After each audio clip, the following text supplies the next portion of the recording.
আল্লাহ তাআলার কাছে লাখো কোটি শুকর যে মহান রব্বুল আলামিন আমাদেরকে হাজারো প্রতিকূল পরিবেশকে অনুকূল করে দিয়েছেন। এই জন্য মহান রব্বুল আলামিনের শুকরিয়া আদায় করি আলহামদুলিল্লাহ। একেবারে সংক্ষিপ্ত আকারে কিছু কথা বলবো, কয়েকটি মেসেজ তোমাদের কাছে পৌঁছে দেবো ইনশাল্লাহ। কেন প্রতিকূল পরিবেশ বললাম? বিগত কয়েকটি বছর আমরা দেখেছি অনেক মাজলুম মানুষ, আমরা সবাই সবার জায়গা থেকে মাজলুম অবস্থায় ছিলাম। আমার মনে আছে আমি যখন আলিম পাস করি 2019 সালে, আলিম পাসের রেজাল্ট আমার কাছে আসছে, আমি বিভিন্ন ভার্সিটির জন্য প্রস্তুত নিচ্ছি।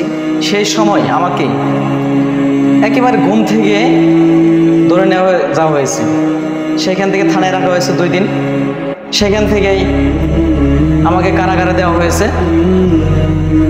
নাটক একটি মামলা সাজিয়ে দীর্ঘ প্রায় 3টি মাস আমাকে সেখানে রাখা হয়েছে।